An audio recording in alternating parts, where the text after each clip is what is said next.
to the Damascus Road podcast.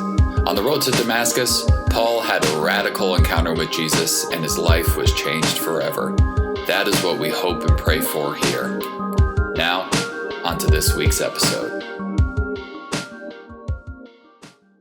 So my family has a 50-50 relationship with glasses. My father, represented here in the dark blue, has terrible vision, like the thickest glasses you've ever seen. While my mom, here in the light blue, has amazing vision and has never had to wear glasses. So of us 4 kids, my sister Becky and I ended up over here on my dad's side, and we have worn glasses for most of our lives, while our baby sister and brother ended up with my mom's excellent vision. Now, my mom tells this story about how she probably should have cottoned on to my sister Becky needing glasses a little bit sooner. Becky got glasses in 2nd grade, which suddenly made a lot of sense to different things to my mom. Yeah, she was always running into things and tripping and stuff. I just thought she was clumsy, but apparently she couldn't see. Yeah, my sister Becky is not clumsy. She is definitely the most coordinated of all of us siblings, like the only one to do sports and actually be good at it. Now, as I've become a parent, I have carried this story of Becky and her glasses in the back of my brain, resolved to not make the same mistake as my mother. I will notice when my kids need glasses. So I've been suspicious for a long time of my second son, Aiden. If you're familiar at all with Aiden, he is the epitome of clumsy. That child fell more in a single day, nay, a single hour of his life than my first son fell in his entire existence. It was frankly astonishing how little Aiden could stay upright and keep from hitting his head and running into things. Accordingly, I was not at all surprised when he failed his 1-year vision screening, and I thought, I knew it. He needs glasses. That explains all the falling and running into every stationary object in and out of his path. But lo and behold, we took him to the pediatric ophthalmologist, and his eyes were fine. No glasses needed at all. Unlike my sister Becky, he is in fact just clumsy. Well, when our 3rd child, our daughter Catherine, also failed her 1-year vision screening, I was not concerned. Not only had the clumsy one failed his vision screening and then been totally fine, but Catherine was the furthest thing from clumsy. She is so incredibly careful and meticulous. She never falls. She never runs into things. She's perfect. But guess what? That girl cannot see. When the ophthalmologist did their miraculous magical test to determine the quality of her eyesight, they sat back and they said, whoa, she needs glasses, like really needs glasses. And they were right. When her little pink glasses finally came into the Nationwide Vision store and she tried them on for the first time in their glass-paneled lobby, the difference was night and day. She walked with wonder over to the window and she pointed out to the street beyond, saying, oh, oh, oh. It was a whole new world that she had never seen before. And then we went to leave the store and head home, and I opened the door and she stopped, frozen mid-step on the sidewalk, pointing at the ground. And I looked down, like, what is it? And it was the crack in the sidewalk that every sidewalk has every couple of feet, but apparently she had never seen them before. She was astonished by these great big lines that had suddenly materialized in her vision, and she refused to walk over them, so I carried her to the car. And it was the same when we got home. We have tile on our bottom floor, and tile has grout lines, but Catherine didn't know that. Suddenly, this whole new way of seeing was opened up to her, and she saw the world that had been familiar and routine and normal in a totally brand new light. Her eyes were suddenly opened, and she could see. Well, today we are going to continue our journey with Elisha, the holy man, and he is going to open the eyes of someone so that he can suddenly see the reality of our world. And this is a reality that is often hidden to us, or that we simply don't acknowledge, or isn't something that we think about very often. Because like Catherine, we often assume that if we don't see any sidewalk cracks, that they don't exist. And that's a very normal assumption. But sometimes that's not the case. Just because maybe we can't see the cracks doesn't mean that they're not real and there. And we need to have our eyes opened so we can see. All right, so let's go ahead and jump in and find out what we see. So for context for this story, at this point, the nation of Aram, up here in brown, is at war with the nation of Israel here in the blue. And Israel is where the prophet Elisha lives. And the king of Aram, he is pretty set on capturing the king of Israel. He plans ambush after ambush, but he keeps getting thwarted. One time, when the king of Aram was at war with Israel, after consulting with his officers, he said, "At such and such place, I want an ambush set." The holy man sent a message to the king of Israel, "Watch out when you're passing this place, because Aram has set an ambush there." Elisha's pretty awesome, looking out for the safety of his king. So the king of Israel sent word concerning the place of which the holy man had warned him, and this kind of thing happened all the time. So guess how the king of Aram feels about this? The king of Aram was furious over all this. He called his officers together and said, "Tell me, who is leaking information to the king of Israel? Who is the spy in our ranks?" But one of his men said, "No, my master, dear king, it's not any of us. It's Elisha, the prophet in Israel. He tells the king of Israel everything you say, even what you whisper in your bedroom." Now, luckily for the officers, they recognize and acknowledge some of Elisha's unique capabilities, and this helps keep them from all being executed as potential moles. But we've seen hints before that sometimes Elisha just knows things that he shouldn't know based on human standards, like knowing that the Shunammite woman was coming to visit him, or knowing what his servant Gehazi was saying to Naaman that wasn't quite on the up and up. And apparently, he also knows that a foreign king is scheming in his bedroom. How does he do this? Well, if we go back and remember that previous story of the Shunammite woman, when the Shunammite woman comes to visit Elisha and she's visibly upset after her son dies, Elisha tells his servant Gehazi this: "Leave her alone. She is deeply troubled, but the Lord has not told me what it is." Elisha is not magical. He's just a man, a human like you and me. But God is omniscient and omnipresent, and God knows. And Elisha just happens to have a deep relationship with God. God has chosen to specially reveal things to Elisha. And we'll see in a second some other things that God chooses to reveal to Elisha. All right, so back to that frustrated king of Aram. The king said, "Go and find out where Elisha is. I'll send someone and capture him." New plan. Let's ambush the holy man who has been revealing all the other ambushes. Then I'll ambush the king. Good plan, king of Aram. The report came back. Elisha's in Dothan. Then the king dispatched horses and chariots, an impressive fighting force. They came by night and surrounded the city. Early in the morning, a servant of the holy man got up and went out. Surprise! Horses and chariots surrounding the city. The young man exclaimed, "Oh, master, what shall we do?" Uh-oh. So when the king of Aram was setting out to ambush Elisha, this is not exactly the turn of events that I was expecting. Elisha told the king of Israel about every other ambush, but he was in the dark on this ambush? The one ambush that was meant for him? Talk about irony. Sounds like things are about to go pretty poorly, because there's not much good one man can do against an entire army of horses and chariots. Well, let's see, what does Elisha do? Shockingly, he is cool as a cucumber. Elisha said, "Don't worry about it." What? Don't worry about it? Can you see? There is a giant raging army of horses and chariots, the supreme fighting force of the ancient world, here to capture you.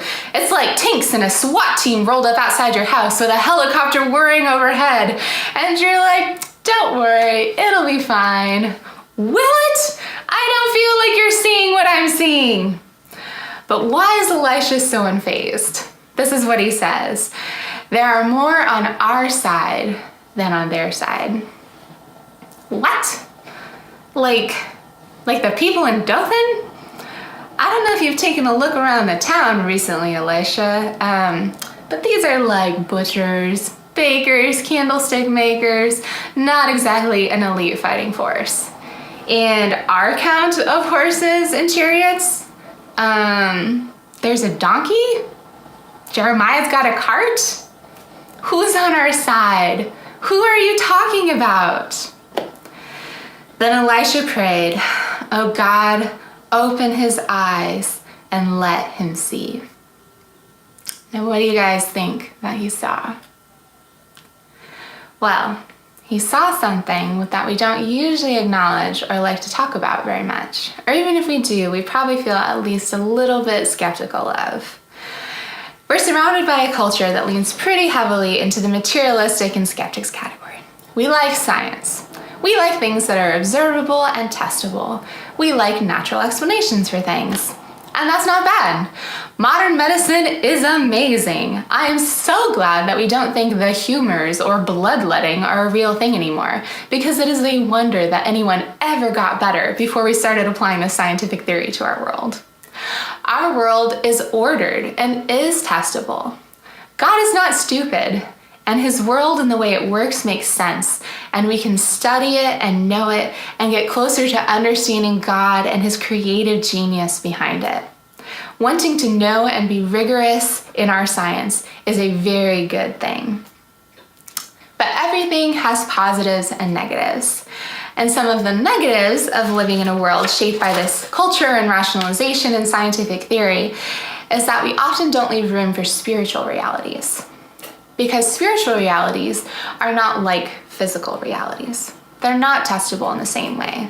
They're less predictable. They don't work as neatly. And so sometimes, it's just easier to put that in a box, pretend like it's not there and doesn't exist, than have to wade through that mess to acknowledge something that's really pretty far beyond our understanding. But as people of faith, we cannot do that. Our entire belief system is based on the fact that the spiritual is real and intricately and inseparably intertwined with our physical existence. As people of faith, we believe in God, who is spiritual. We believe in spiritual gifts. We believe in the power of the church. We believe in the mystery of the Trinity and God incarnate. We believe in miracles and prayer. We believe that we are spiritual beings and bodies, that the choices that we make have real and spiritual consequences. We believe that there is life after death, that heaven is real, that we can talk to and have a relationship with someone who we've never seen before. We cannot be people of faith and not also hold the reality of the spiritual. So this is what the man saw. The eyes of the young man were opened, and he saw a wonder, the whole mountainside full of horses and chariots of fire surrounding Elisha. Now this is epic. This is awesome. Chariots of fire materializing out of thin air. Who are these people? Why couldn't they be seen before? Well, you might have little things pinging in your brain, because where have we seen chariots of fire before?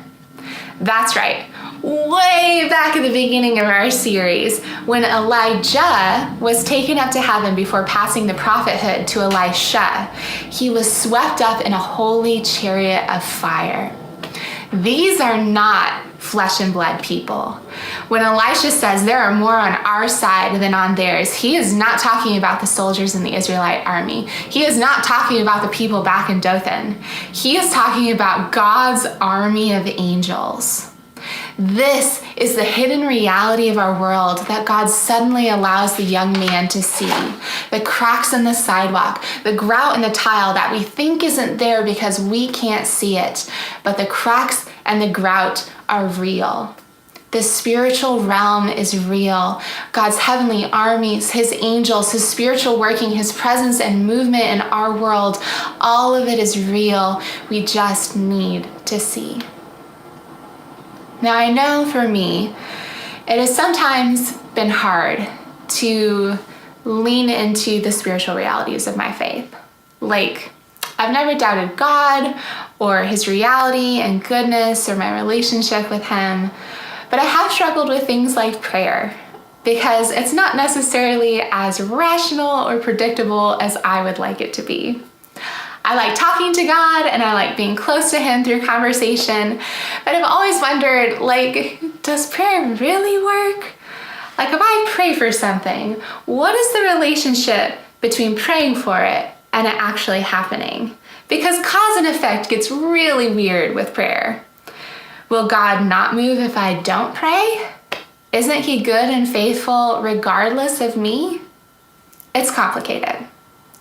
But despite my doubts and not being able to see how it all works, I feel like these past several years in my life, the realness of the spiritual world has come into sharper relief for me, starting and probably ending with the mystery of prayer. All right, so storytelling time. When I was pregnant with my third child, Catherine, the one who now wears glasses and can see sidewalk cracks, I was having a huge difficulty with anger. My oldest son, Roland, was 2 going on 3, and he is wonderful, like really the easiest, most amazing kid. But for a number of small reasons, he was driving me up the wall, and I just could not deal with it. He would intentionally antagonize his baby brother, who was about to turn 1, by like hitting him or pinching him because he was bored, or Aiden took a Lego. And the mama bear rage was so real. I saw red like every time, like, how dare you hurt my young, innocent baby? And I literally had to step away so that I did not like slap Roland across the face. Now, luckily, my husband Ryan was totally nonplussed every time and could very maturely do the, now we don't hit our baby brother. What do we do when we're angry? Mommy's practicing one of the choices right now and walking away, but we'll talk about that later. Now, I tried everything that I could think of. Deep breathing, rehearsing scripts, praying about it, working on peace and joy and kindness. But I was just angry and I could not find a way out. At our small group that summer, the leaders, Pat and Chris Turner, who are wonderful, did an awesome job of asking everyone what they could be praying for us. And then they actually did it. They prayed faithfully for all of us in that group every single week throughout the week. And one week, I asked for prayer for my anger. And guess what? It was gone. Like evaporated overnight.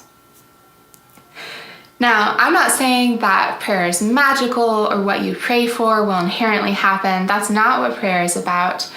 But in that moment, as God moved through prayer, God was opening my eyes just a little bit and showing me that the spiritual is real.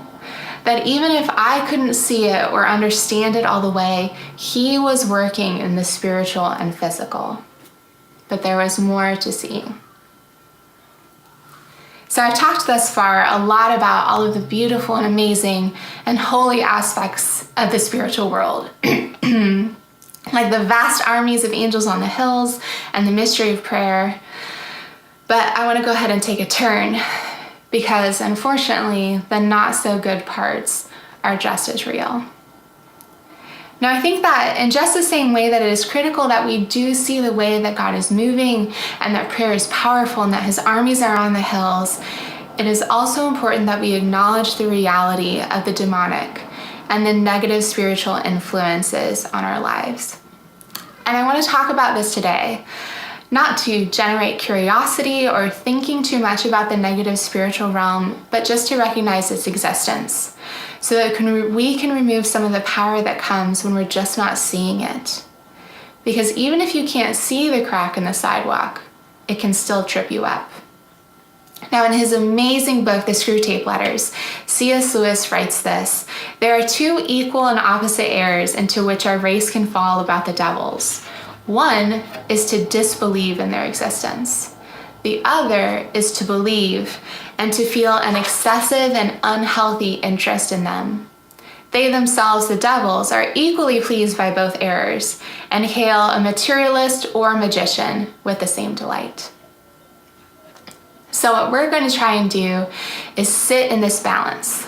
Not disbelief, which our culture tends to err toward, and not interest, which puts power into the hands of whatever you're interested in.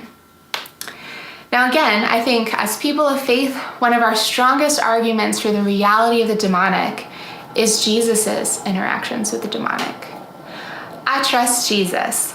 He is the center from which I interpret and understand everything, and Jesus clearly interacted with demons throughout his ministry on earth. Read the Gospels.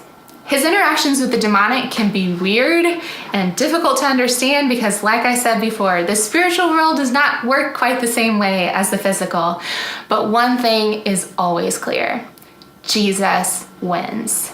Jesus is the ultimate authority. The demons all tremble at his name and must obey him and have no power against him. God wins, and that is the final answer in all confrontations in the spiritual realm. But even with this assurance that God always wins, we still have to be mindful, and we may encounter demonic activity that we need to be prepared for. Ephesians tells us this: a final word, be strong in the Lord and in his mighty power. Put on all of God's armor so that you will be able to stand firm against all strategies of the devil. For we are not fighting against flesh and blood enemies, but against evil rulers and authorities of the unseen world, against mighty powers in this dark world, and against evil spirits in the heavenly places. There's a fight that we're doing against things that we can't see. But opening our eyes to this reality can help immensely. All right, so another storytelling time. And I want to give a warning up front that this story has some potentially triggering material in it around self-harm. So if that's a trigger for you, I want you to be aware so that you can be prepared. All right. So I talked about that time of suddenly seeing prayer move while I was pregnant with my daughter, Catherine. And then a couple months later, I gave birth to her, and she was amazing. Deep mommy love for this little puffy, red, snub-nosed little girl of mine. I loved my sweet baby girl. I loved my husband. I loved my darling, stinky boys. I loved my amazing family and beautiful church. My life felt so full and happy, and I was so thankful and grateful to God. But something also wasn't right. Because about 5 weeks postpartum, I was lying in the bed on our loft, trying to figure out how to kill myself. And this was my first interaction with the demonic. I was severely depressed. Later, I would find out that I had severe postpartum depression that can be triggered from the drastic swing in chemical and hormone balances after giving birth. But at the time, all I knew was that my body and my mind was really, really sad for no reason. And I didn't want to die. I loved my family and I loved my life, and there was no part of me that wanted to leave that. But then in my head, there was this voice saying over and over, you need to kill yourself. You need to kill yourself. Go get a knife. Don't tell Ryan. Go downstairs and get a knife. I didn't do it. But in reflecting and processing that night with my postpartum depression support group, I realized something important, that voice was not me. It wasn't I need to kill myself. It was you need to kill yourself. Something else was trying to influence me and taking advantage of my deeply vulnerable state in the midst of my depression. I started to learn how to recognize this darker influence that was separate from the postpartum depression. There was an intense heaviness associated with it, like it felt like something was literally sitting on my face or on my chest. There was a feeling of evil, The voice in my head would become more intense and demanding, urging me to do things that the rest of me did not want to do. Now, I have a pretty strong sense of self-worth, so it wasn't able to pretend to be me or use I statements. And it was always directed as a separate entity from me. But oftentimes it would wait until nighttime or I was alone to act. Now, these are reflections about it that I'm able to articulate now, but at the time it was pretty subconscious, and I was also struggling with just dealing with the reality of severe postpartum depression as a separate mental illness from any demonic influence. It was a long 9 months postpartum with very slow processing of what was happening, struggling with the decision of whether or not to pursue medication, and very carefully and hesitantly beginning to share with some people the reality of what I was going through. And I thought that I was getting better. Things were getting less dark. I was like at least treading water. But then COVID happened and I lost a lot of the supports that I had been relying on. No more postpartum support group, suddenly not able to see any of my family and friends, stuck in my house for months. Everyone else was also going through really understandable crises and high emotions with the shit show that was 2020. And I felt unable to even ask someone to come over and help me if I needed it because I might give them COVID. So by that June, I was ripe for another attack. It was nighttime, and the postpartum depression had been hard that day. Ryan and I had a small little argument, but it was enough to make me feel distant from him. It waited until Ryan had fallen asleep and I was still awake. And then the weight came back onto my face and my chest, and it told me to go downstairs. And the pressing urge was huge. You need to kill yourself. You need to kill yourself. And I knew that we had pills in the house. So I started to look up which common pills you can overdose on, and we had the correct things. And there was nothing but time, and me, and the voice, and the intense, horrible heaviness. So I went upstairs to get the pills from our bathroom, and I knew that I was at a crossroads. That if I went into the bathroom, I wasn't coming out alive. But if I woke up Ryan, I knew I wouldn't be able to do it. And it pushed so hard for me to not wake up Ryan, saying, don't wake him up, don't wake him up. But I did. I woke him up and I said, I am not okay. And we battled for what felt like a long time that night. I didn't want to look in the mirror because I didn't want to see the demon looking back at me. Ryan would say my name, the demon would say back, Megan is not here. But Ryan held me tight and prayed for the authority of Jesus over whatever it was we were fighting, and it left. The heaviness suddenly was gone, and it was just me and Ryan there in the bathroom. Now, the very next morning, I made an appointment to start medication, and it worked so well. It was a huge gift. And after that night, I still battled some depression and postpartum things, but the demonic has stayed out of it. Now, I don't share this story with you to scare you or to be sensational, but because the spiritual is real, and it has real impacts on our lives. And I wish that I had known more upfront how to recognize and resist this unseen reality, because maybe it wouldn't have gotten so close. And having dealt with the potential pressure of the demonic, I don't want any of you to be in that situation and to feel powerless or like you have to say yes or that you are alone, because you are not alone. And you are not powerless, because God's heavenly armies are on the hills and God always wins. So, I want to give you guys a couple of things as you interact with the reality of the unseen world.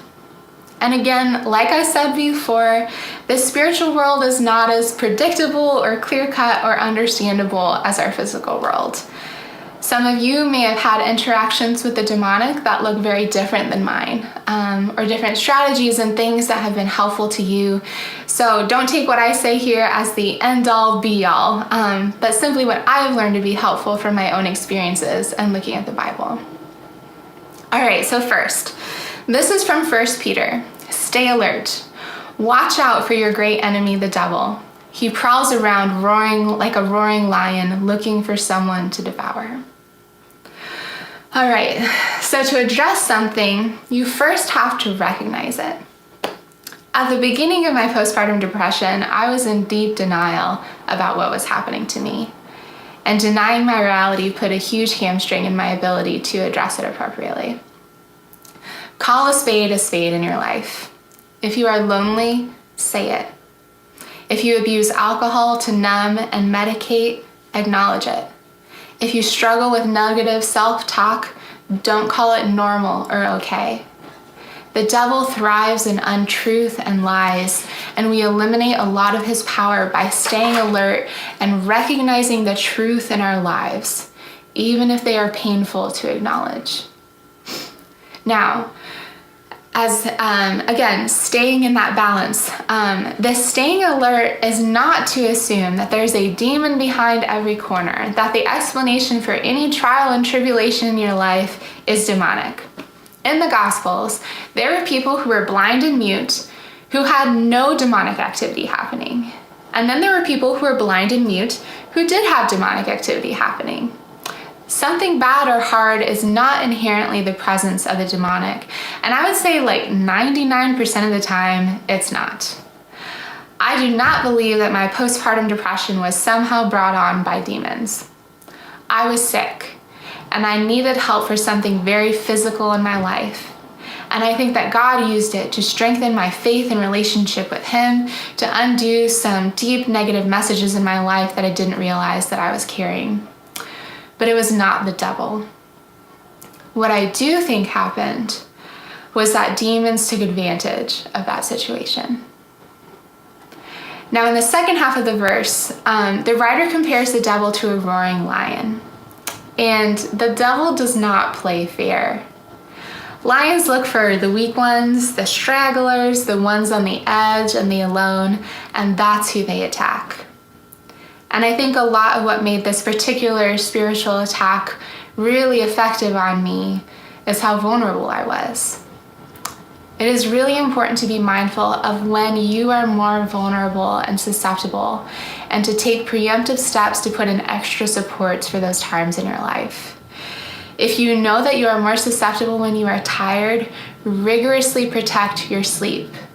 If you know you're more vulnerable when you have a stressful deadline come up, ruthlessly remove extraneous commitments for those 2 weeks. If you know that you are more susceptible over the long expanse of the summer, intentionally structure and plan your time for that season. Avoid vulnerable situations as much as possible. Now, sometimes you find yourself weak, hurting, and vulnerable. And this is my biggest piece of advice for you. Like, if you do not take away anything else from my message, take away this: do not fight alone. One of the devil's most effective strategies is to isolate you, either physically or emotionally or both. One of the key themes in my interactions with the demonic was always initially this push to isolate. It would say, get out of bed, go downstairs. It would wait until nighttime when most people are sleeping, so there are less immediate supports. It would wait until I had a conflict or some sense of distance from others so that I felt more alone emotionally. It would then begin the series of lies that says, no one cares. You can't reach out to anybody. Everyone hates you. It wouldn't matter anyway. It's not true. Do not fight alone. It will be the hardest decision that you make, but it is probably the most helpful. Get someone else involved. When you are weak and vulnerable, your ability to make normal good decisions can be really limited, and you may only have the energy for one good decision. So use it to reach out and get someone else there. There will be a huge pressure to not. Lie after lie about how people don't care about you, it wouldn't matter anyway, anything to keep you from reaching out. But if you do one thing, do not fight alone. Reach out, get someone else involved. Pick up your phone and call someone, anyone, it doesn't matter. Wake up your roommate. If you live alone, drive to someone's house. Don't fall for I don't want to bother them. It's not that big a deal anyway. They didn't pick up. I don't care. Drive to their house and just show up. I'm always at home. I'm here with just kids hanging out. If you need something, literally just come. Get someone else in the room with you. Do not fight alone. Ecclesiastes tells us a person standing alone can be attacked and defeated, but two can stand back to back and conquer. Three are even better, for a triple braided cord is not easily broken. Do not fight alone. Alrighty, so that was the first piece of advice. Okay, next, put on the armor of God. And looking back at that Ephesians passage, I think that this is one of the most helpful passages on spiritual warfare. Paul tells us, therefore, put on every piece of God's armor so that you will be able to resist the enemy in the time of evil. Then after the battle, you will still be standing firm. Stand your ground, putting on the belt of truth and the body armor of God's righteousness. For shoes, put on the peace that comes from the good news so that you will be fully prepared. In addition to all of these, hold up the shield of faith to stop the fiery arrows of the devil. Put on salvation as your helmet and take the sword of the Spirit, which is the word of God. All right, so I know this is long and this is a lot, but let's break it down just a little bit. So first, the belt of truth and the body armor of God's righteousness. Truth is so powerful against the enemy. When that voice tries to tell you, you suck, you're the worst, you don't deserve anything, that is not the truth. Deeply knowing and internalizing the truth about my identity as a child of God was critical in recognizing the voice of the enemy, because it didn't sound like the voice I knew. It made it easier to say, no, that's not true, and then get suspicious about who is talking. And the body armor of God's righteousness is just this added layer of against vulnerability. When we're living in step with God and doing life His way, sin or the negative influences of the demonic just don't seem as enticing.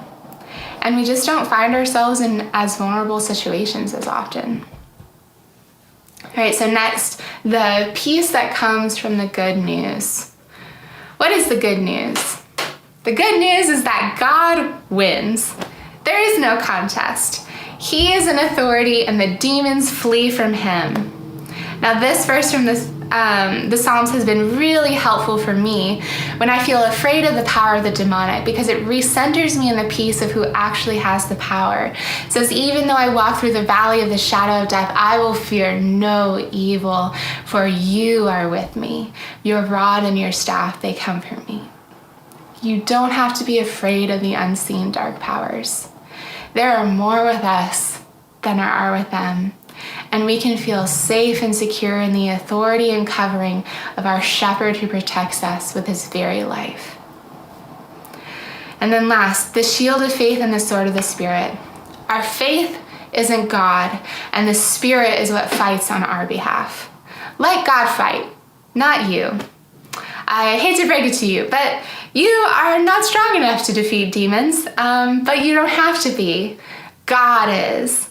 All we have to do is resist, say no, and then run to God. James 4:7 says, so humble yourselves before God, resist the devil, and he will flee from you.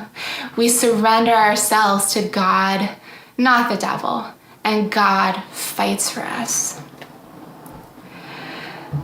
All right, and then lastly, prayer. So this is how that Ephesians passage on spiritual warfare ends. It says, pray in the Spirit at all times and on every occasion. Stay alert and be persistent in your prayers for all believers everywhere. And that last line is key. Now, I started by sharing about how God opened my eyes about prayer when I was still pregnant with Catherine. And this glimpse into the unseen world and my battle both started and ended with prayer, but not my prayer. When I was in my depression, I could not pray.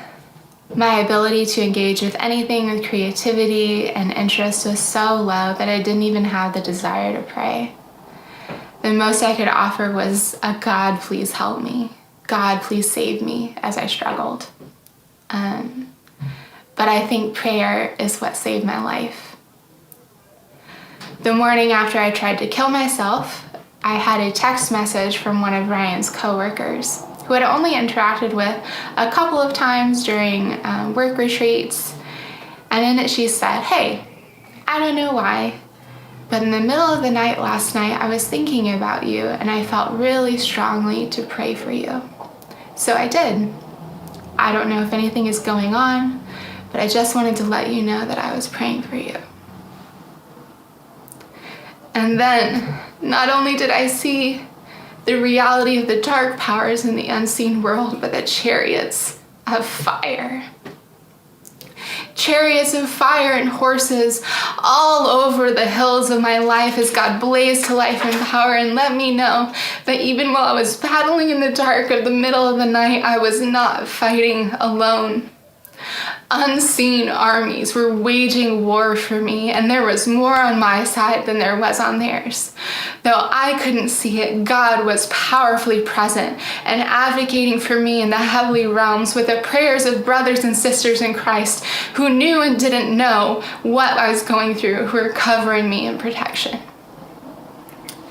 We may not be able to see the cracks in the sidewalk, but that doesn't mean that they're not there. You might not know how and where, but God is moving and He is mighty and powerful, and you are not alone. You might not be able to understand it, but your prayer could be saving someone's life right now. It saved mine. You may not be able to see it, but the hills are ablaze with chariots of fire for you, and God is on your side. I pray that your eyes are opened and that you see and you know the real God who fights for you. Let's pray. God, you are so amazing. And I just feel so grateful for how good you've been to me in my life and how good you are to other people, God. And I know that this area is not something that we talk about a lot or that necessarily comes up a lot in our lives, Lord. But I just want to ask for your protection over everyone here, God. That we would pray for each other, that even though we don't understand the mystery of prayer, Lord, that we would cover each other in protection, Lord. I ask for your truth in fighting the battle against the devil, against his lies, against anything that he is trying to influence us to do, Lord. I ask for us to run to you, to flee to you, and to rest safely in the good news that you win, that you are an authority, God, that there's no contest.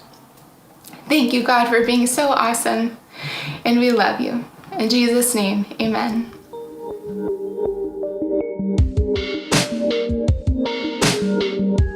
Thank you for joining the Damascus Road podcast.